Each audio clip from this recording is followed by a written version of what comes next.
Two seals and a walrus. Hey, welcome to Two Seals and a Walrus, where we have those next level conversations about that really interesting stuff. I am your host, Sean Webb. Today, we're going to hear the story of a Navy SEAL in this studio who had multiple AK-47s leveled at his head and what he needed to do to save his life and the lives of his teammates. Really interesting story. Second, we're going to talk about politics and how you shouldn't let that stuff get to you or let it trigger you and ruin your life. Third, we're going to talk about how police and law enforcement may need a re-education and an increase in their emotional intelligence that can start to de-escalate things rather than escalate issues. All that and more, because we're also going to talk about overall arching the topic of your mind's sense of self, which is a really important topic for you to understand, because basically your mind sense of self helps you run your whole life and helps you make every decision that you make in life, and it touches absolutely every mental process that you have. And so having a better understanding of that is probably going to be an important thing for you. So here we go. To my right, Navy SEAL Ben Johnson, sniper medic, and to his right we have U.S. Navy SEAL Doug Moulton, sniper. By the way, two of the best shooters in the world on this podcast. Says Doug. I never said that. I just shoot. You guys are always in the top of your class, though, and all your shooting stuff, I heard, as rumors. Yeah, you heard that from Bitch Stewie. Fuck you, Stu. So today we're going to talk about a really interesting topic that you guys should have interest in, because it's one of the components of your mind that helps control every bit of your actions in life and all of your emotional reactions, as a matter of fact, that get in your way of having a more epic life in general. We're going to talk about the mind's sense of self. Yeah? This is a great topic. Self. I think today's discussion is going to be fucking amazing, though. Yeah. Because it's going to bring in your guys' perspective of the shit that runs our life. And to sum it all up, how your mind works is easy to explain. You have this thing called your perception, which is how your body processes all the stuff around you, your events and shit like that.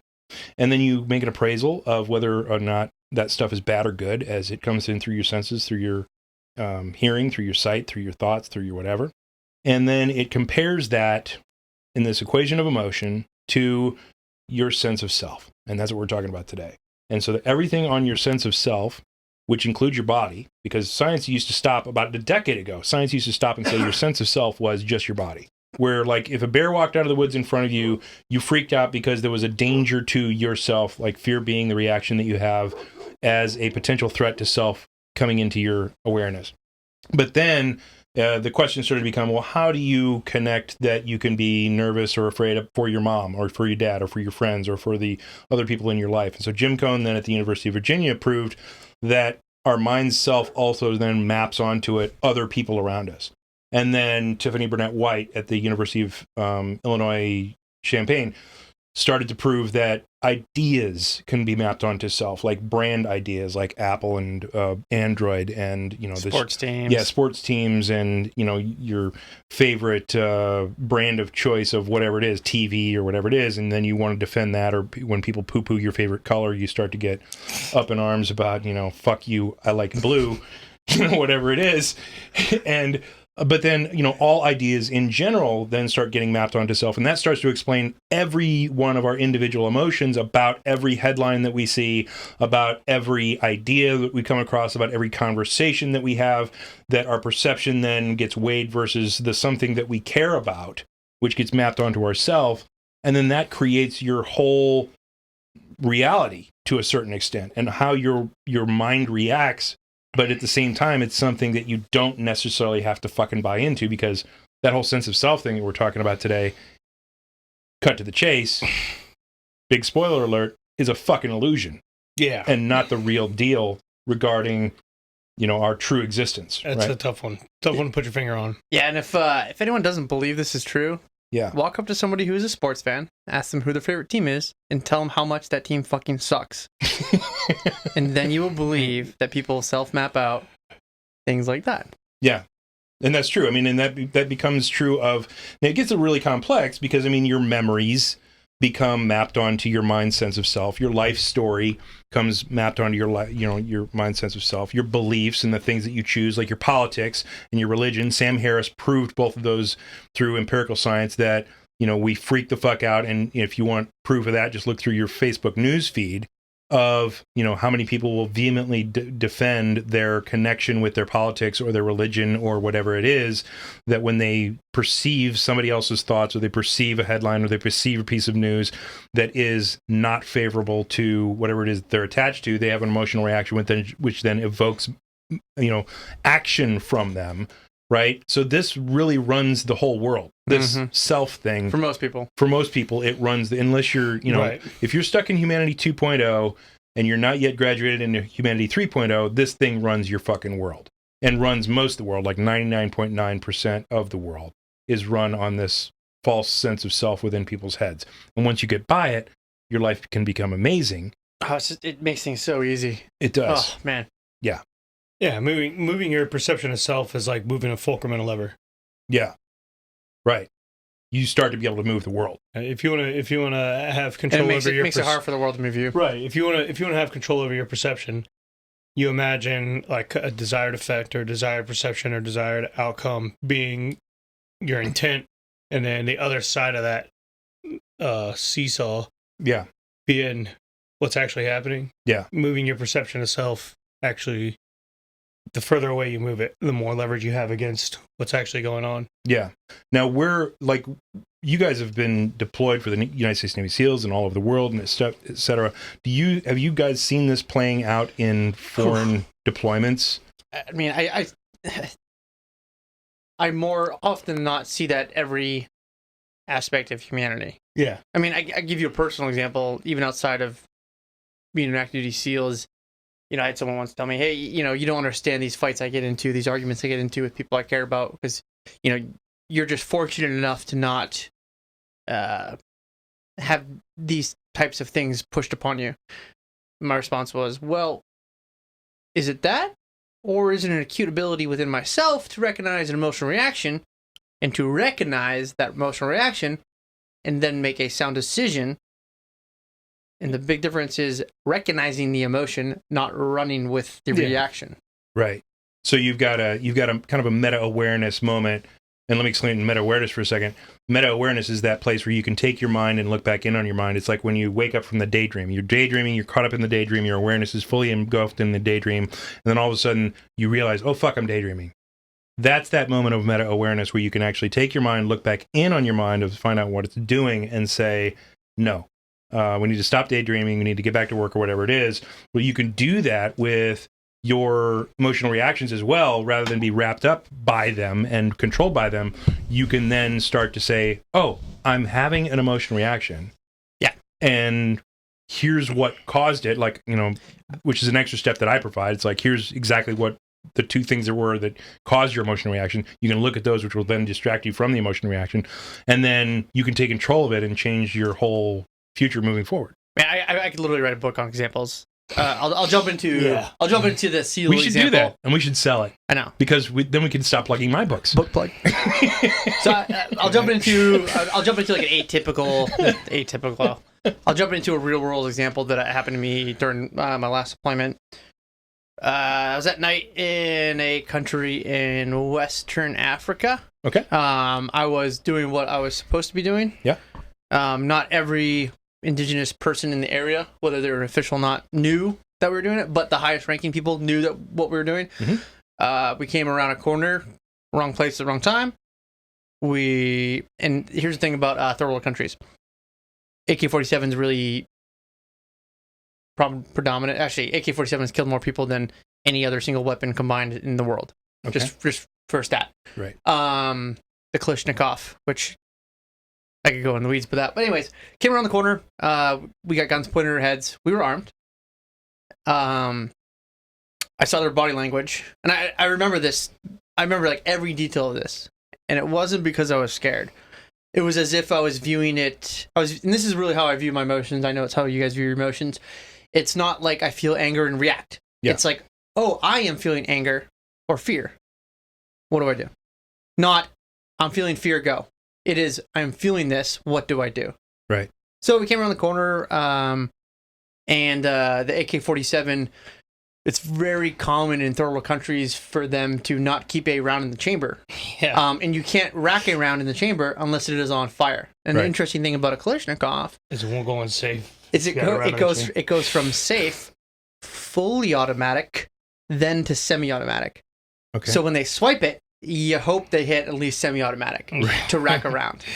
So you see these guys swipe the safety because it's kind of a lever. They swipe it and just rack. So then they point the guns at us. Yeah. And we're armed. You know, I had my hand on my gun. I knew that, and I do remember these processes too. And I remember thinking, I could drop at least a couple of them. Yeah. You know, as callous as it sounds, that's what you're going through. Yeah. It's like, okay, I could definitely drop at least half these guys before getting hit. But then the immediate thought, which is it's so close to that first thought, is, what about my teammates? Yeah, but then what? Yeah. But then what? And my thought was, okay, they haven't pulled the trigger yet. Yeah. They had the drop on us. Yeah. They hadn't pulled the trigger yet. Probably not trying to. Yeah. Probably not trying to. And the fact that I had teammates with me, I didn't want to risk their lives. That was my thing. Right. And so I thought about it. This is how I go back to this. You know, it's a smile can save your life. Yeah. So not to give the farm away, but when I had a gun pointed at my head, yelling, I responded with, "Bonjour, monsieur. Comment ça va?" And I smiled. And he had the gun up, and he goes, and I saw his demeanor like shift, and he kind of dropped. I remember his shoulders dropping too, just because I said hello, how are you, and smiled. And maybe that saved our lives. I don't know, but it totally changed the dynamic of the situation. And if I had just reacted, I probably would have died. Yeah. Yeah. But I didn't react. That is an amazing story. So that was like a meta-awareness moment for you, where you were like, okay, look, I see what is going on in my mind, and I can react in basically a kind of a reaction tree. Yeah. Right? I have this option, I have this option, I have this option. Oh, but in this option, what happens with my teammates here in this situation? You're like, are you up front in this? I was the first person around. So you're the first person. Which is why I felt the precedent of making a sound decision more for my teammates than me. Right. Because if it was just me, I think I would have reacted differently. Yeah. But I knew my teammates were with me, and it was a matter of, how do I get my teammates out of this alive? Yeah. Which is the difference between reacting with your emotion and observing your emotions. Yeah. Wow. That's pretty awesome. So you walk around the corner, you have this gun shoved in your face, they rack the chamber into the basically under the end of the barrel to where it's going to fire if they pull the trigger, and you go with, "Bonjour, monsieur. Comment ça va?" Hey. And I smiled while I put my hand on my gun. Oh, right. Yeah. Yeah. So you're like, hey, we're ready. I was still ready. We're ready for this to go down, but it doesn't have to. God. Yeah, and there's a bit of a meta awareness or a meta thinking that you can jump into there of, how is this person perceiving me? Right? Oh, it's required. Yeah. Yeah. It's pivotal. Yeah, where you can, like, especially in your situation where you're a long-haired dude with tattoos carrying an open carry sidearm in a major metropolitan city. Yeah, nobody knows that I do anything I can to not hurt people. Nobody knows that I'm XYZ qualified to have this firearm. Nobody knows that I work with law enforcement. Nobody knows, people just see what they see. Right. And they make their judgments, and then you have to. And I've already got a pretty unapologetic demeanor as is, so I'm not convincing anybody that I'm acting on behalf of a fucking authorized or accredited or whatever entity. Right. Right. Are you saying you take personal responsibility for yourself? Yeah, I have to. I think that's rare these days. It's so sad. So I was part of a really, really unfortunate gunfight, and I say unfortunate for so many reasons, and you'll understand why. Because there was 11 active shooters. There was multiple cars damaged in the event. It was a crowded city block. It happened in between two drinking establishments. It happened due to some hip hop clique, turf related whatever nonsense or something, or bled out of a club into the street. But basically multiple cars got hit and and then fleeing the scene from a car full of shooters. There was shooting across blocks. There was over 120 something rounds went out. I think 17 vehicles were hit, so they were shooting at like human height on a crowded city block. Wow. And yeah. And this was 11 active shooters, and 1 police officer was on duty on the street. Wow. So that was weird, and it was weird for a lot of reasons. It was weird because it happened in a crowded city, and it happened for like 7 minutes or something before another unit responded. Mm-hmm. It was weird because there was over 120 rounds went out, and I think they recovered 3 long guns, rifles, and there was still nobody injured. Mm-hmm. So you're talking about. Talking about a lot skill of, right there. You're talking about a lot of bullets going out. There were 17 cars hit, including a limousine with like 20 people in it. Like, you're talking about a lot of bullets going out and not hitting people. So I hate to be that lobbyist, but I have a hard time buying into the danger of guns. When like the most dangerous thing in an 11 active shooters on a crowded city block scenario was like the pavement where that drunk girl stubbed her fucking toe or like tripped in her heels and scuffed her knee. Like, that was the most dangerous thing that night. Yeah. But there was a guy who was probably well within his legal right, and far be it from me to question that. But he was peeking his head around this corner, this brick wall, where the shooters were in the parking lot, catty corner to it, and he had his concealed carry pistol drawn and pointed directly backwards at the whole line of people also hiding behind that brick wall. And so after I closed down the bar and turned all the lights off and, shut the doors and got everybody laying on the ground, I went out there to start helping if anybody was hit, before the ambulance got there. Right. And on my way out to the parking lot where all the shooting was happening, I see this guy doing this and looking around the corner, and I just like gently pushed his little like 6-shooter fucking 380 down, and he turned around and looked at me and I was like, "Hey man, I'm sure you're well within your right, but just from this perspective, you don't look like you know what you're doing." Right. You look scared and confused, and that cop out there that's got somebody at gunpoint right now is going to freak out in the middle of a gunfight. Yeah. He doesn't know who the good guys are and the bad guys are, and you don't look like you know what you're doing. So I don't want you to get shot for no reason. So I was like, so just put that away and stay around the. So stay back around to the self-awareness. Corner. Yeah, I was like, so, yeah. So there's that, and then I go out there looking like a jackass who probably doesn't know. Yeah, but I wasn't holding a gun like this. So right. Yeah. You know what I don't do? I don't try to play professional tennis. You know why? Because I know I'm not great you're at not it. a professional tennis player. Yeah. I wouldn't. Anyone who challenge doesn't Michael get Phelps. that segue is lost anyway. So I wouldn't challenge Michael Phelps to a swimming race. No, a walrus, man. the people that the thing that people don't understand is the thing that started that whole mess in the streets as it spilled out of the club into the streets when it had multiple shooters and whatnot was an offense against somebody's sense of self, right? Yeah, somebody said something about somebody else. Yeah, so it was somebody, and it doesn't even have to start with a, like, there are some people that just hate to the point where they're like, your existence insults challenges mine. Yeah, challenges my existence to the point where I have to remove you from this planet, or do something that is so, offensive or one up, something drastic enough. Yeah, that makes me feel more powerful than you. Right, and that all goes back to the simple stuff that we're talking about with the sense of self and the nervous system of, that dictates the actions that started that whole melee in the first place. And how do we get beyond that? Right? Oh man, it's rough. I mean, I used to get beat up all the time at the bar. I try and intervene in physical conflicts. I don't think it's appropriate to. I don't think it's appropriate to be violent. I especially don't think it's appropriate to reciprocate violence, and most specifically, don't think it's appropriate to reciprocate violence on behalf of a business. If you're the proprietor. So, as the manager of a bar, trying to mediate physical conflict in a drinking place, yeah, obviously there's going to be conflicts. But I get punched. I get thrown around. I got thrown through the next door restaurant's front patio one time, like thrown through their window for trying to get a guy to stop closed fist punching a young lady in the face. And people used to ask me all the time, like, dude, why do you get beat up with a gun? Yeah. It's like, all right, so Ben, why don't you shoot everyone that offends you? So that's why I'm carrying the gun and you're not. Like, right. Yeah. Let's just be clear about that. I'm not going to shoot somebody because they upset how badass I thought I was. Right. Because I can make a life or death decision yeah. on what deserves. I will get beat up by somebody who's drunk trying to make a point and not go to jail for murder.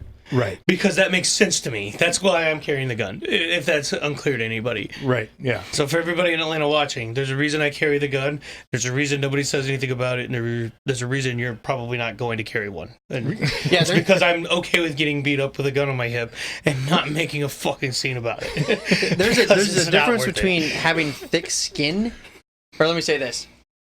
I don't think a lot of people understand what having thick skin means. Thick skin isn't just taking emotional or physical blows.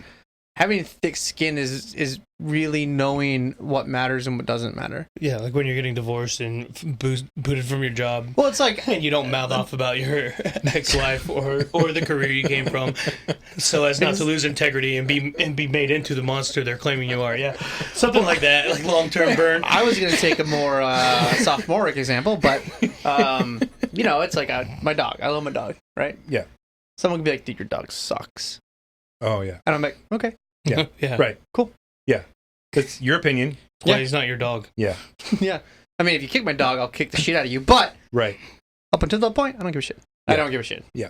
And that's, one of the big defense mechanisms of somebody that says something like that to you as an individual or even attacks you as an individual for you to then downplay their opinion or their position in your mind, because that's a direct access to your equation of emotion, right? Because the vehemence of your emotional reaction is going to be directly correlated to, one, how attached you are to the thing. So if your favorite color is blue and you don't give a shit about blue, and somebody says blue sucks, you're going to have a less vehement reaction to where if blue is your entire life and everything in your fucking wardrobe is blue, and somebody says blue sucks and you fucking punch them in the face. Do you know what the difference is? I got to interject. Yeah. Because I think this is really important. And I think this is a really good example. Yeah. Like, I actually happen to like the color blue. I like the color blue. Did I trigger you? I like the color blue because I like the color blue. Yeah. I don't like the color blue because you like the color blue. Right. Your thoughts on it just don't affect me. Yeah. And that's the other side of the equation of emotion, right? It's because the power level of your perception of how much that is an attack on you, or, the thing that's on your self map, how much credibility you lend to it, right? If you think that guy's a joker, or this guy's a joker, it's going to insult you less if he says blue sucks, versus if your mom says, you know what, I've always hated blue and I thought you were a dumbass for loving blue your entire life, right? That's going to lend some more credibility to your feeling and your emotional reaction. You like the color blue? Fuck you. If you don't chew Big Red, then fuck you. I was just going to say that. But do you know what I hear when I hear a verbal joust? Yeah. Or, a backhanded kind of comment or passive aggressive? You know what I hear every time? What? I hear, I lack confidence in everything that is me. Yeah. And that's all I hear. That's all I hear, too. That's so fucking good. That's all I hear. 100%. And I'll hear a joust, whether it's lobbed at me or lobbed something near me. It's like a foghorn. Yeah. Lob something near me, meaning like my dog. Yeah. When I hear a joust, yeah, that's all I think is, oh, you really lack confidence in your own arena. What in the world gave you so little confidence that you felt like you had to take a stab at this? Yeah. Doesn't even like the Talmud say people don't see you as you are, they see you as they are? Yeah. Like there's some ancient fucking wisdom in the ancient Jewish texts to say, one of the earliest religious writings in the history of time says, people don't see you as you are. They see you as they are, right? They see you through their fucking lens. I think this is and yes, that's it. What is it? Fundamental attribution error. Uh-huh. When you don't consider the entire experience and environment an individual has that created their perception. Right. Yeah. Right. It's like I've used this example before, but it's so true. If you take a dog and beat it its whole life, yeah, and it bites a person, what the fuck did you expect? Yeah. What are you thinking? Yeah. You know what I mean? Yeah. People aren't that different. No, they're not. They're really not. Yeah. They're animals. People forget that we are literally animals. Yeah, well, it's all the nervous system, right? It's all the same nervous system, and people try to say that we're different from animals because we have agency or we have introspection, we have whatever. But the fact is that we run on the same fucking nervous system that all of the fucking animals do, and we have the same fucking reactions based on the same. And this is one of the chapters. We have the internet. That's the difference, and our agency is designed off of what other people see on the internet. We're the only primate species on Earth with lower back pain. Yeah, because we're the only ones that have bad posture. Because we're really the ones that do dumb shit outside of what our bodies are designed to do. Like you know why? Like because it wasn't until just a few years ago. It was just a few years ago that we got the squatty potty. I think it was the problem. Dude, it's like they refer to the third world squat, and I'm sure somebody will be offended, but there's nothing wrong with it. I've shit like that. Most of the world is third world. Yeah, Get over it. Yeah, I've shit like that. Yeah. Shit. If I'm feeling spicy, I might jump on my toilet like that. Yeah. Don't judge me. I actually screwed some pegs into the walls off my fucking off my Schwinn Huffy.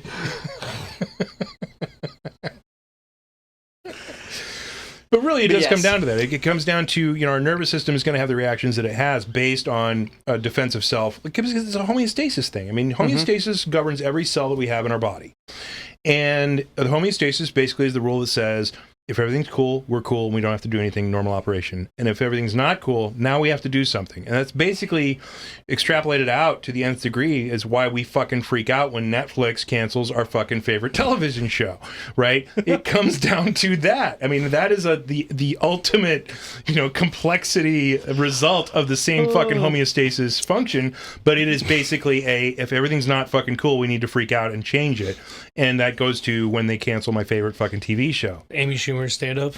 I don't mind it. I could give or take Amy Schumer. She's all right. But. I'm going to leave some specifics out of this example, but I had someone in my life that really appreciated. How do I be less specific? If you damaged anything they owned, it was the end of the fucking world. Oh, right. And I couldn't understand it. Because they were so attached to their items of that they owned, that the things that they owned became. My mom had a big problem with that, where the things that she owned were her identity. Oh, man, that's hard. It is hard because she was a closet hoarder for most of her life, and she seriously, she had a problem. She collected Jif jar lids. She collected fucking used cellophane, or plastic wrap and shit like that, and cleaned it in the fucking dishwasher because everything had value. She came out of the fucking Depression era, so there was some stuff working within her that a lot of us didn't have to deal with. But at the same time, it's like if you fucking broke anything that she had, she flipped the fuck out. It's just like one of those situations where the things that she owned became a portion of her existence, and at any point that any of those things were taken away, or like when we moved her into assisted living, we had to get rid of most of her shit, she wigged the fuck out because it was like, you're getting rid of part of me. You're getting rid of my story. You're getting rid of my existence. So on one hand, I completely understand that we are creatures of our environment, comma. Yes. Human 2.0? Yeah. We are always more than that. Yes. And you miss it if you don't have the self-awareness to evaluate yourself. Yeah. Yeah, totally. Like if you can't realize that you're not the things that are around you, like your sense of self, that you are, here's the dichotomy, that you're both less than the things around you, and you're both absolutely everything that exists around you. Like your sense of self expands out to include everyone, everywhere, and all the universe and the whole thing. So there's like a split road you can go on that you're absolutely none of the bullshit that you own, but that you're absolutely everything in existence. It's like you're kind of stuck in the middle, and it fucks you up quite a bit. But it doesn't mean you can't appreciate what you have. No, true. But the difference is being able to draw a line. Yeah. My car could be set on fire tomorrow, and I'd be like, well, it'll be a headache. Yeah. I'm not going to cry. Right. I mean, there are things to cry over in life. Yeah. Material possessions are not one of them. No, like Ben, you're going through that shit right now. You're going through like a move, and you're breaking shit, and you're probably. Oh, we're good. Oh, you're all done, but. No, I mean we're not done. Yeah, but I mean you're. But I mean, what was your point? I don't know. I was totally derailed. I was like, I'm going somewhere, and Ben's like, no, we're not going there. No, we're going through it. No, okay, so yeah, you're going through the move. We're going through it. You're going through a move, and you're dealing with the shit that's around you. Yeah, we're going through the fourth move in a year and a half. but you're not identifying with the stuff around you as a portion of No, your I'm trying to scrap the shit around me because I think it's clutter. Yeah. It's noise. Yeah. So unnecessary. You know, I gotta say that every move that I've made in my life, I've always found extremely liberating with the amount of shit that I put out in the fucking curb. Bro, I've been trying to scrap shit from day one. 3 moves ago, I've been trying to scrap shit. I've been like, listen, stop buying shit to fill up rooms in the next house. So yeah, because if we go to a house with less rooms, we're gonna have some fucking clutter. Right. And we're in a 2,700 square foot house now, and shit is fucking cluttered. Yeah. And I'm like, who saw this coming? So, like, okay, my house is not decorated well, but I'm a sentimental person. So I have things that have, and this is... Yeah, my favorite thing is space, and I don't have any more of that. I fucking love space. God damn it. Give me more space. Please. What do you think Ben and I are not sitting shoulder to shoulder right now? Yeah. We fucking love space. I love the way Doug smells, but I'd rather have space. Sorry, he didn't finish the sentence. Smells great. Mm-hmm. So I'm sentimental, so I like things that have meaning and value. Yeah. But I accept the fact that they could be set on fire and turn to dust tomorrow. Yeah. And they're still up here, and that's cool with me. Yeah. And, you know, I am too. And one of the disconnects that I have with these tornadoes and the worsening storms that we're experiencing because of the climate change or whatever the fuck's going on is that climate change isn't real. Right. Exactly. It's all a fucking illusion. Don't believe it. Hey, you guys need to take this cereal. As I accidentally looked up an article of walruses jumping off a cliff because they thought it was an iceberg. Yeah. So the problem, the thing that I notice about myself is that I look at these people who are like in tears and devastation because they've lost everything that they've owned, and that's real for them. And my compassion goes out for them in that, you know, they've lost their home that's been wiped away and all of their memories and things that they can help them remember things and whatnot. And my heart really goes out for people who lose all their shit and then don't know where they're going to fucking eat because, you know, where's my fucking wallet? Yeah, that's a real struggle. ATM card and shit like that. Yeah. So I do have compassion for that. But at the same time, it's like, where's the line? You know, there's a line in there somewhere where there's a healthy level of disregard of the stuff that you own, that if everybody that you own or everybody that you love is safe, which is always the fucking quote that you get on the fucking news. It's like, you get somebody who's lost their fucking house and like, we're all safe. We'll be able to rebuild. We'll be able to whatever. And they get it. Yeah, they do get it at that point, unfortunately. A little late. Yeah. Yeah. I mean, every bit of knowledge comes at a cost. And the type and amount of knowledge comes at a different cost. Yeah. You know, I always say my perspective, my lens on life, it wasn't free. Whether it was, you know, getting shot at, guns in my head, a couple of near drownings, I almost died mountain biking. You know, I didn't wake up at 1 year old and have this perspective. I keep it a cloth. That'd be weird. That'd be weird. So why the fuck are we prosecuting limit pushers? Limit pushers in the way of what? Anybody that pushes not just their boundaries but societal boundaries, not to the point where like, oh, why are we prosecuting guys for roofing other dudes and then having sex with their internal organs and burying them in a basement for a month? Like, not to that degree, but where's this going? But why are we prosecuting people that are finding value in the intangible facets of the human condition that are actually valuable? The non like people who are researching like psilocybin nowadays. Why are we talking about drugs and consciousness expansion? No, I'm just talking about perspective in general. Why are we prosecuting people because we fear what we don't understand? They're pushing the boundaries of their own existence and their notion of temporal place to understand the value of the non-things that make a person a person. Yeah, because we're afraid of the unknown. Because they're afraid of what the potential outcome could be. Right.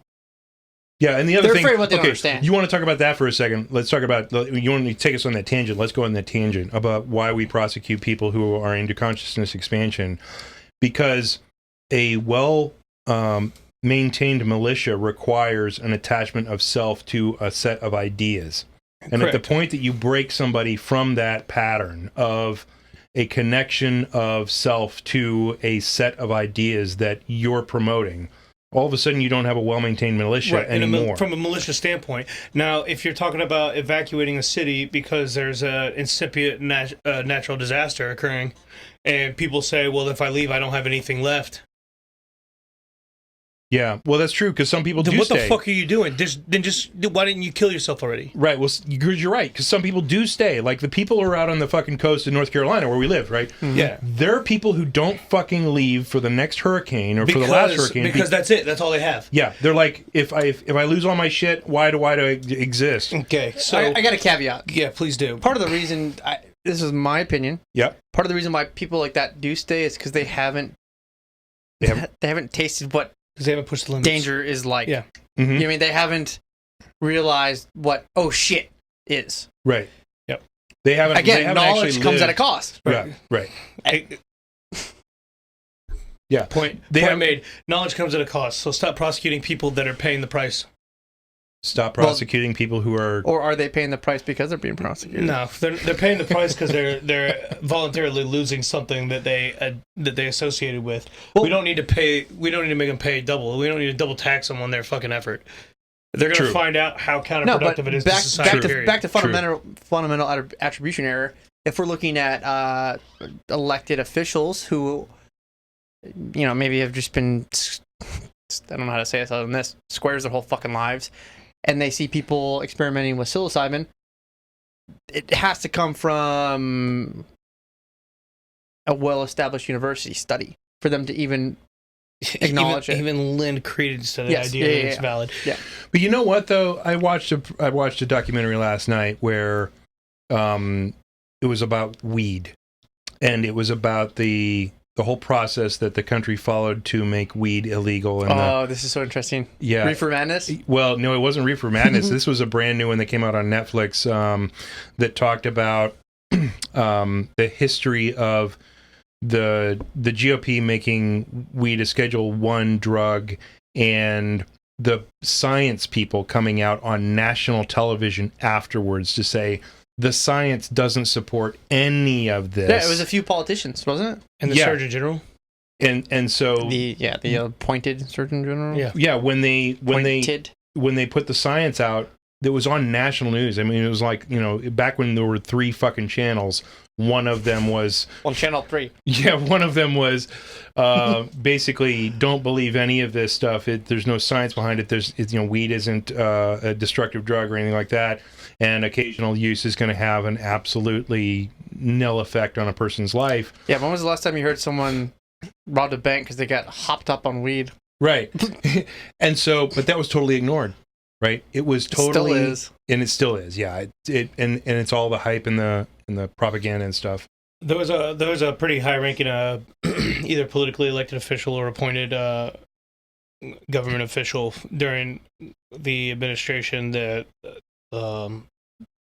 developed the narcotics agreement, the international narcotics whatever problem.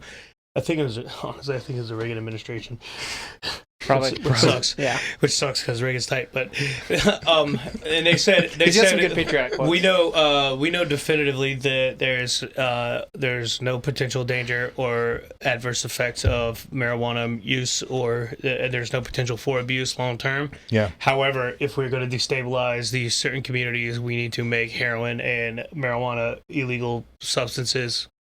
Otherwise controlled by the government, whatever, yada yada. Yeah, well, if we're gonna give any credibility to destabilizing these like groups, these facets of the culture, and vilifying them. Yeah, well, Nixon's right hand man even came out like Nixon. That's what it was. It was Nixon's. Yeah, his legal.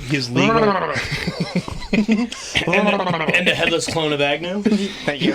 His legal counsel came out and said, this was, that's what it was. Strategically, it was the black community and the Mexican community weighed heavily that they used cannabis quite a bit, and so is basically to vilify him. It was Nixon's administration, not Reagan's.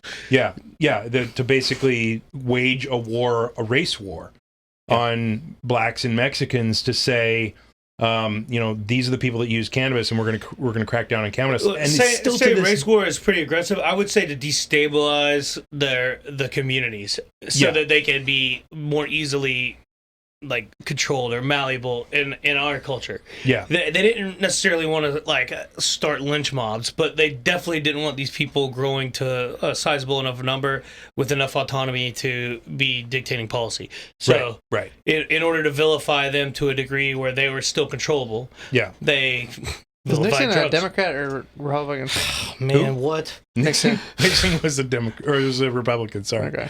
Yeah, that's kind of funny. Yeah. Yeah, he was like one of the first, hated Republicans. Although a lot of people didn't like some of the Republicans that came for, but he was like the first evil Republican that all the lefties were like, "Oh my God." Stacey Abrams, so Atlanta, right, Georgia. Stacey Abrams was talking about like taking away people's guns and all this shit like that, and just like some absurd left wing shit. And then now the new whoever got elected over her is talking about the death penalty for fucking abortion. Like, what? Right. There's so many tangents we can go into right now. Okay. Republican or Democrat? Like, I don't give a fuck at this point. Like, don't be a fucking idiot. And by the way, one of our scheduled episodes for the next few episodes is going to be "Don't fucking lose your shit over politics." Yeah, because those people are liars by trade. Yeah, and the positions that they take on positions, sorry to be Easy, redundant. Let's be redundantly redundant. Redundantception. The positions that they take on things on the issues that we have are extreme for a reason. They're polarizing for a reason, and that's because people are manipulable because of their sense of self, which takes us back to our topic of today, right? Which is like, if they can get you attached to something, an idea, a plank, a movement, then they can manipulate you through manipulating the messaging of that thing. To the platform. Yeah. Yes. A fear. I'm the only one that has an answer. Yes. So I'm going to shift the lens, because I wish everyone in America would kind of have this perspective. The U.S. is basically the only country, definitely the only democracy that has an oligopoly. Yes. In parties. Yes. Fact. The Republican Party, the Democratic Party. Yeah. They're both owned The American people need to start looking at those two as oligarchs. Yeah. Yeah. Because there's so many more parties that need a voice, have a voice, need to be listened to. But those two parties work in a way that people need to kind of pay attention to. Yeah. Yeah, certainly. I mean, the average American probably can't list more than 2, maybe 3 American political parties. But right. There's a lot more. Yeah. And most countries have 4 that are like well known. Yeah. We pretty much have 2. That they're not stable. Yeah. That's the point. Well, if you look at it as far as running a market, the Democrats and the Republicans are crushing the market. They're crushing. They're crushing the market. They're Apple and Android. Neither one are at a loss. They're Apple and Android. Thank you. That is perfect. Neither are at a loss. Yeah, that is exactly. Thank you. Exactly. Neither are at a loss. You're welcome. I mean, that was perfect though. Apple and Android. Neither are at a loss. Damn. Neither are at a loss because they're giving each other a voice. Yes. Yeah, totally. And they do well by polarizing each other. Yeah. And they're controlling the entire populace as a result. Yeah. Which is fucking scary. The American person that has the emotional intelligence to be aware of their own reactions, circling back. Yes. Of how they react to their own associated party will do well when they start paying attention to their own reactions to their own identified party and the party they don't identify with. Yeah. I always love to claim I am politically agnostic. Yeah. I might lean a bit libertarian. Said the man who has the dog named Reagan. For the record, that was really just because of some like quotes he had about being hardworking and a cool hat. Yeah, and a cool hat. Yeah. Yeah. Cool cowboy hat. Yeah. Full disclosure, yeah, he's named that for Ronald Reagan. But it's not because I'm a diehard. My dog's name is Randy, and it is after Randy Marsh because I'd rather Randy Marsh be president than any of them that I remember. It's always between a turd and a... Yeah, but Randy's a scientist. Geologist, I believe. So yeah, back you're never get a good look at her tits anyway. Back to the political parties and emotional intelligence. So, we were talking about how being aware of your reactions and kind of having a third person view. You know, anyone that's listening to this, just think of the party you identify with. Think of someone talking shit about it. Yeah. And step away from that reaction and just think about it. Yeah, and see, that's the thing, right? And not to ruin our episode on politics, we'll steer clear of that. But here's the thing you've brought up a great point, because what happens when you're able to take a look at your emotional responses, right? When you're able to take a look at your knee-jerk reactions before they actually come to a fruition of taking an action between knee-jerk and reaction. Right, between knee-jerk and reaction, right? There is, if you can take a look at your mental process that has created your emotional response, two magic things happen. One is that a thick black curtain comes down between you and the emotional reaction, because a tooth can't bite itself, olfactory nerve can't smell itself, an eyeball can't see itself without some distance in a mirror, a fingertip can't touch itself. There needs to be some distance. So at the point that you realize that you can see your emotional reaction, then you realize, even subconsciously, that you are not that emotional reaction, that you are not your mind, and that you are something other than your mind, which expands your sense of self out, which is one of the most healthy things that you can do as a human being. The other thing that happens is your right ventrolateral prefrontal cortex and your medial prefrontal cortex start to understand your emotional response and then turn it off live. They saw this happening live on an fMRI scan, where if you understand your emotion, you put a cognition to your emotional process, it starts to downregulate and turn off your emotion. Just like when you look down and you see a snake and you're not sure whether it's a snake or a hose, and then you realize it's a hose, you put some understanding to that hose on the ground. You're no longer fearful of that hose because you've put some understanding to the process. That same exact thing happens when you understand why you got pissed off of this headline in the newspaper, or what this person said to you that insulted your politics or your religion or whatever the fuck it was. The same fucking thing happens in your brain to turn off your emotional reaction and give you control back of your life in that split second moment. It's unfortunate though that when a human being, like we'll call it like a human being A, decides to take that stance, then an effective political reaction to that, to restructure their belief system, is to chalk that up to cognitive dissonance. Yeah. Here's what I always say. Yeah, that's so sad when that happens. I take the soapbox on a lot of things, but I'll go to the grave on this one. And people need to accept this. And I'll give the disclaimer as I discuss it. You cannot control your emotions. Right. No. Former Navy SEAL. You cannot control your emotions, but you know what you can control? You control what you do with those emotions. Yes, and your reaction to them. And people need to separate that. Yeah. So here's a dumb example. Oh, I feel jealous of a friend who has more success than me. That's okay. Yeah. What do you do with it? Right. Maybe you ask them for advice. Hey, man, how'd you get so successful? What was your winning strategy? That's a big difference than harboring that negative emotion. And it's okay. It's okay that it's negative. It's totally okay. Yeah. That's human. But what's not okay is if you don't handle it correctly. Right. You cannot control your emotions. Right. You can control what you do with them. Now, here's the thing. Here's the caveat that I would like to add to that. You can't control your emotions, but you can downregulate them and let your brain become plastic enough to where they help downregulate your emotions. Like there's a caveat to what Doug is saying. Like, you can't control your emotions. However, ... there is a way to gain a better perspective on your emotions, to where that better perspective then becomes plastic over time, and your subconscious awareness starts to downregulate your anger response. Because one of the things that was really moving to me and impressive to me is when you were talking about, both of you guys, where you, like, when you lost your drone in the Amazon jungle. Yeah. And you said previously you would have been pissed for a whole week. 3 years before that, I would have been pissed as shit. And then I would have ripped shit. And literally half a second after you lost the drone, you're like, okay, what's next? Yeah. Like, your emotional anger triggers went from attainable to almost unattainable. And it takes work. It does take work, and it does take practice, but that's the whole magic of plasticity, of how your brain changes over time. Just like you're shooting a basketball, you get better at it. You're learning how to play tennis, you're learning how to play piano, you learn how to do crossword puzzles, you get better at it over time.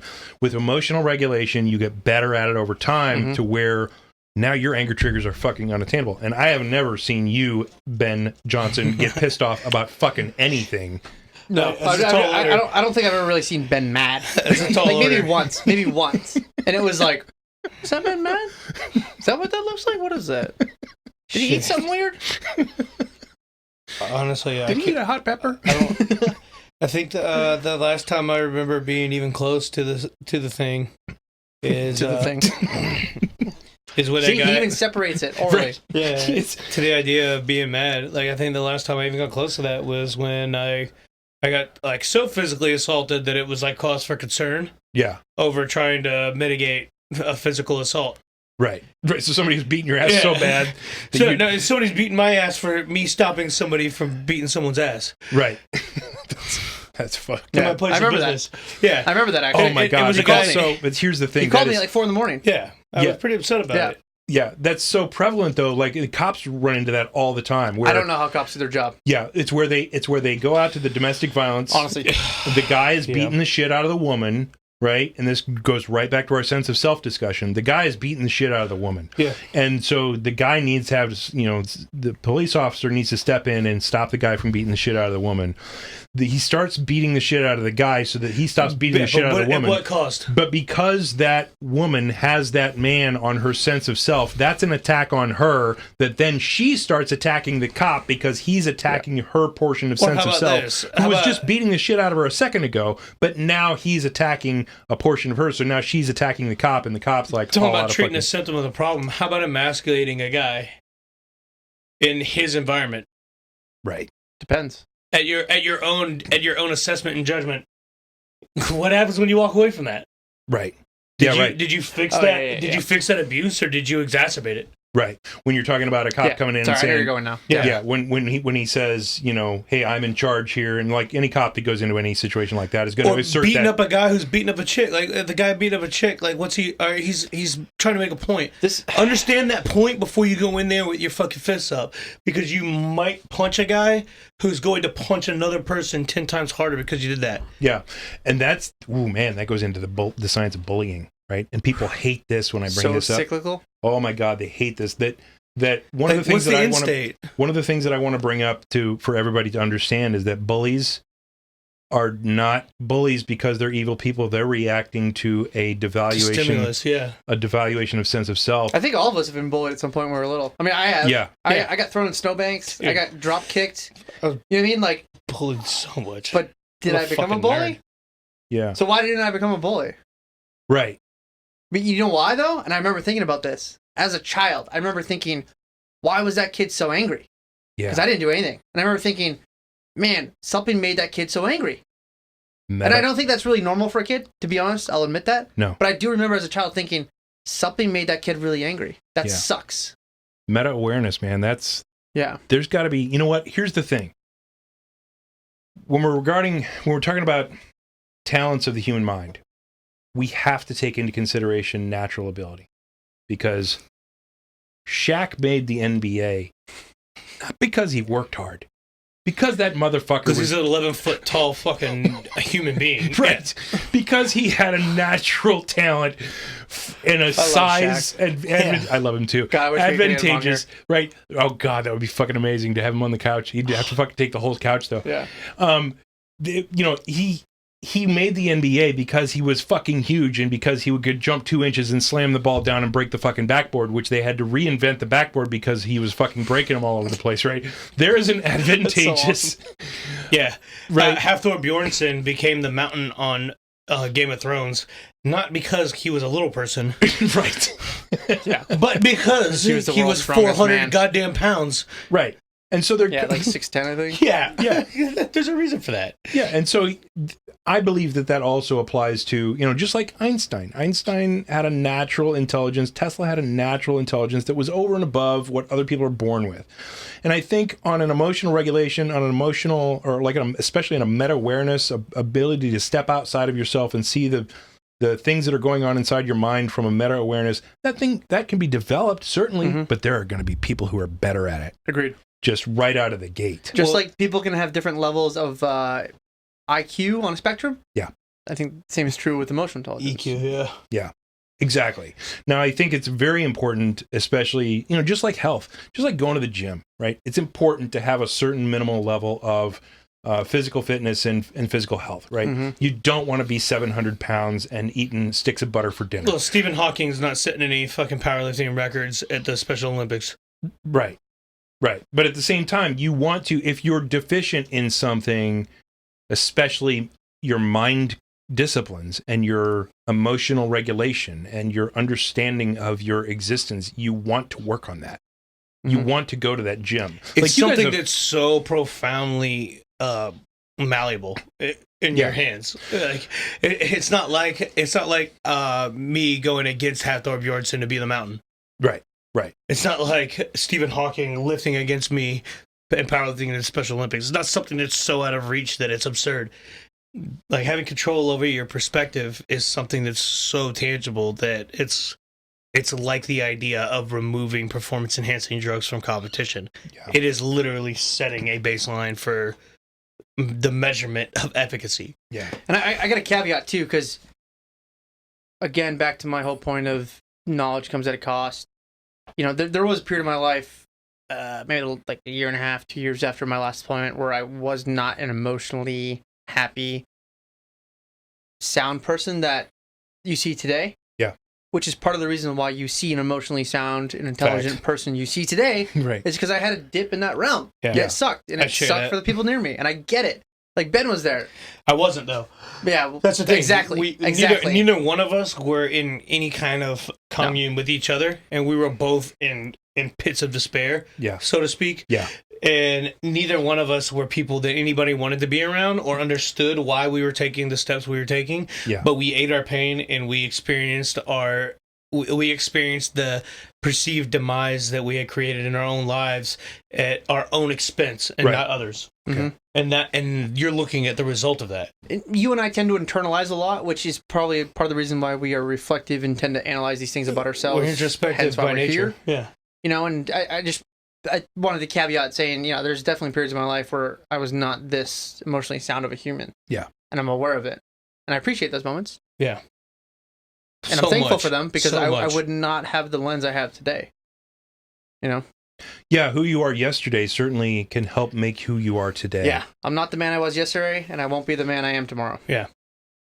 When we get to our emotional intelligence episode, I'm sure you and I both have volumes of litany of stories. Oh yeah, an anecdotal substantiation of why we are who we are, and why we aren't who we were. Yep. Yeah. So now bringing this back onto track, where we started this episode with discussion of sense of self.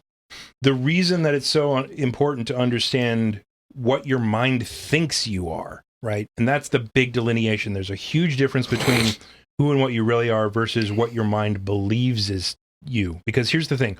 The self, just to make a little bit of a tangent before I want to make my point, the self is that thing that your mind has as a defensive self mechanism. Your limbic system says, okay, I'm going to scan every bit of our awareness for threats. Is this a threat? Is this person a threat? Is this headline a threat? Is this idea a threat? Is this whatever a threat? Well, a threat to what? The second question must be asked, threat to what? And that's what your mind then has to create as an idea, a list, a laundry list of stuff that says, these are the things that are me. And these are the things that must be protected at all costs. And if this thought or if this person or if this idea or if this headline addresses one of these things that is me, then I need to react to it. And that sense of self creates every bit of your nervous system reaction, right? And so when we're talking about being able to understand your mind and control your mind, understanding your mind's self is a critical part of that process. Because if you don't understand what your mind sees as you, which is bullshit, which is a laundry list of fucking ideas and bullshit. Then you can't help your mind decide what it's going to understand about your mind. Bingo. Here's the crux. I was talking about this with my girlfriend because she loves these topics as well. Yeah. And we realize it comes down to this. It takes once for you to really and honestly, I'm going to say it again, honestly look at yourself and evaluate. Yeah. Because after that first time you go through those hard questions, you can't not anymore. It's so easy. Yeah. And it's so easy. But that first time is so hard. I remember the first time I really was like, Doug, what the fuck are you doing? It's terrifying. It was so hard. It's a daunting I will not task. pretend that this was an easy process. After that, though, it's all I can do. That's all I can do. I can't do anything else. But that first time, I had to say to myself, Doug, you are a dick to your family. Yeah. After my last deployment, I was like, fuck, I am a dick to my family. I agree. It was hard. You were a dick to your family. my family would tell you I'm a dick. They love me, but I wasn't the version of myself I should have been. Yeah. But then again, that was the cost for me to get there. Yeah. But it's important to realize it's not an easy process. No. And then the first time is the hardest. If it was easy, everybody would do it. Did you just make that up? Yeah, I just invented Dude, trademark it. I invented that. Trademark. If you say trademark out loud, it's verbal. Trademark. It's legally binding. I invented that. But yeah, it's not an easy process. I don't want to diminish that. It is hard. It is hard. But like Ben said, anything fucking worth having is hard. Right, but here's the reason that it's hard, and it goes right back to what we're talking about with sense of self, is that when you identify a flaw in what you're doing or a flaw in how you've done things, that is an attack on yourself. You're attacking yourself. Or dude, all three of us. Yeah, you're attacking yourself. That's why it's hard. Thank you. God damn it. Thank you. You're welcome. You're welcome. I'm here all week. Yeah. No, but I mean, seriously, your nervous system rebels against it, right? Because your nervous system is all about perpetuation of self. It's all about defense of self. It's all about survival into tomorrow, and it's hardwired into doing that. And so at any point that you have a negative thought about yourself, even if it's being self-critical, you reject it. Automatically, you want to go to a place where it says, fuck that, I don't want to do this because it's uncomfortable because I'm identifying things with myself that aren't perfect. And let's not do that. Let's not do that right now because, I don't want to have to deal with the fallout of I'm not perfect or I need to change or whatever it is, because let's not even go into the science of why we don't want to change. Would you agree that an appropriate metaphor might be like a story like somebody decides that they're going to intervene in a physical altercation between a man and a woman, and then while they're getting physically assaulted to the nth degree, yes, instead of thinking, oh, I could take this guy, I should be showing everybody how tough I am, they're thinking, oh, what are all of the negative outcomes to that? Right. And why is it more important that I take a beating to end this than it is to make a point? Very good about analogy. Me. See, that would make you an amazing police officer in comparison to the cops who are shooting people. Because, by the way, you could not pay me enough money to be. No. So hats off to those guys wearing those fucking hats uniforms. Off those guys. Yeah, because totally. there is not a dollar value amount that can convince me that being a police officer is a lucrative industry right now. No. It is a terrifying paralyzation of indecision. They either act and get fucking prosecuted and lose their job and their well-being and their ability to provide for their family, or they don't act and die. And it ain't about a race thing, it ain't about a gender thing. It is every black, every white, every male, every female, every anything in between cop that I've worked with, getting nervous walking up to cars. But I'll tell you this. One of the things that could help the United States in general with their division of law enforcement and certain cultures and things like that would be emotional intelligence trainings for the officers themselves. Because not for the officers, for everybody that literally carries exists. A gun. Yeah, because here's the thing: exists, starting in elementary school. If like that's where it needs to start, because it does. We have officers who are reacting in fear, and I'm not going to make any judgments against these guys who react. I would be scared. Well, in fear, but the thing is, they're letting their fear run their existence, run out of control when they really should maybe have a reaction that's more like your reaction. That was, hey, let's. It doesn't matter. They can't. They don't know that. But you look. Wait. You look at this though. You look at a handful of months of training versus years and millions of dollars of training. You're talking about, and you expect the same thing. I'm sorry, you should not expect the same thing. And that's scratching the surface. You're talking about an entity that is designed to be a peacekeeping, like humanitarian right enforcing entity that is ill-equipped to respond to violence, because violence at that caliber is not supposed to occur. Yeah. Within these borders. In a peacekeeping role. You're right. Yeah. So you're talking about a peacekeeping entity expected to respond as effectively to violence as the tier 1 violent HTR, entity. Yeah. And like that's insane. Yeah. And to be fair, we see a lot of headlines about the oops, right? We see a lot of headlines about the oops. But there are a fuck ton of interactions that go well and go correct. Well, the oops make the headlines because it grabs more attention because people allow their emotional reactions to be interested in those headlines. Yeah. My only qualm with that is that the oops make the headlines, and when we're debriefing operations that happen or situations that occur, everybody fluffs each other. Everybody blows smoke up each other's asses and tells each other how awesome they did on that and everything that went well. It needs to be backwards. Anything public needs to be how well they did, and anything personally debriefing needs to be the issues that came up, that arise, that could have been better, that could have been corrective. People need to stop floating. Yeah, but those are boring headlines. That's the problem. That's so fair. People need to stop floating each other compliments and need to start posting success as opposed to posting the ineptitude and floating each other compliments in private to give the false sense of security, like the fact that the TSA protects us, or the fact that oh my god, don't like even, things like that. Like I'm gonna like false sense of security in a security measure. Yeah, actually generates a lack of security. Yes, I'm gonna quote Denzel Washington. Please If you don't, I didn't know you like to get wet. Great movie. I'm gonna quote Denzel Washington. If you don't read the news, you're uninformed. If you read the news, you're misinformed. wow. Denzel motherfucking Washington. Boom. Yeah. Drop that bomb. Great actor too. All right, so to summarize this episode, because we're about where we need to quit. To summarize this episode, if you don't understand your mind's self, you certainly need to better understand your mind's self and how your mind reacts to things, because it's not the real you, and you can control your reactions much better if you understand the whole process of how your mind reacts to things. You can definitely then take control of it and say, maybe not. Meh. You know, let's not react in a certain way, as evidenced by the gentleman here on the sofa, one of whom talked about, you know, greeting a AK-47 to his head with, "Hey guys, how you doing? Have a nice day." You know, and this guy saying, you know, "I'm gonna allow myself to get beat up with a sidearm on my hip because I have a mental control of my emotional output to not put a bullet in this guy's head because he's beating on me."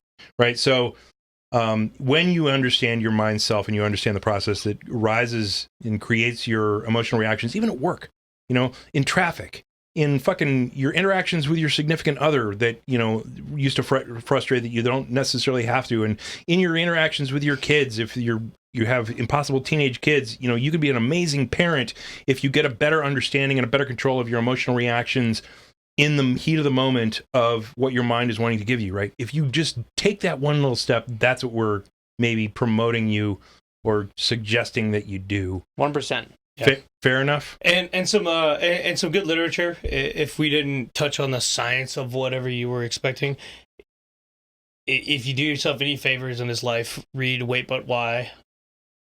Why you are who you are. Nice. It's a Tim Urban article. It's one of the most incredible existential articles I've ever read. It's perfect. He touches on all concepts of the theory of self.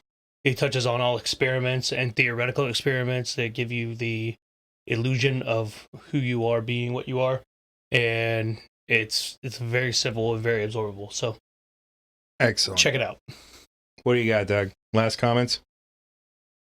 I mean, my last comments would be, if you take anything away from this, is to sit down quietly by yourself. Check in with yourself. How am I feeling? How did that make me feel? Why did it make me feel that way? Start there. Yeah, because the practice of mindfulness, basically that's what that is the practice of mindfulness, right? The practice of mindfulness teaches your brain subconsciously that I am not my mind's reactions.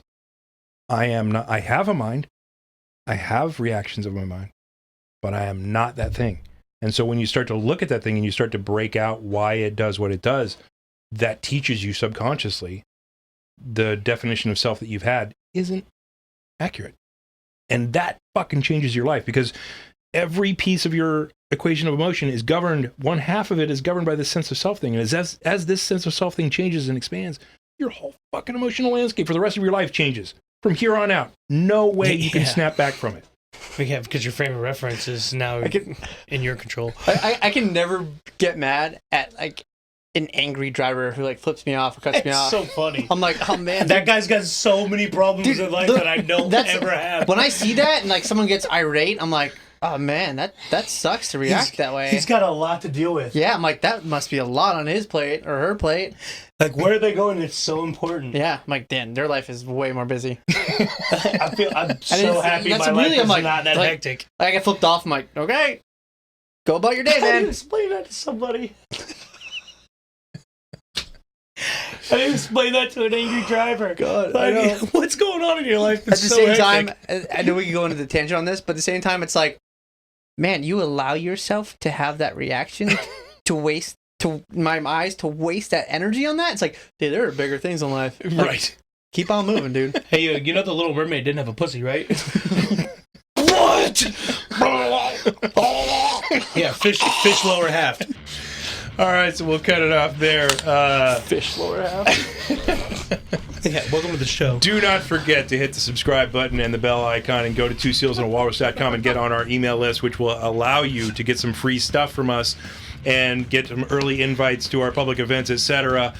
Check out twosealsandawalrus.com for a lot of our free deals and discount deals on our affiliate partnerships, such as Insta 360 camera, some Kill Cliff drinks, some amazing stuff we got there. You can pick up my Mind Hacking Happiness books, which will explain to you a lot better about the sense of self in the human mind. Check all that stuff out. Share this stuff with your friends. We love you. Talk to you soon. Peace.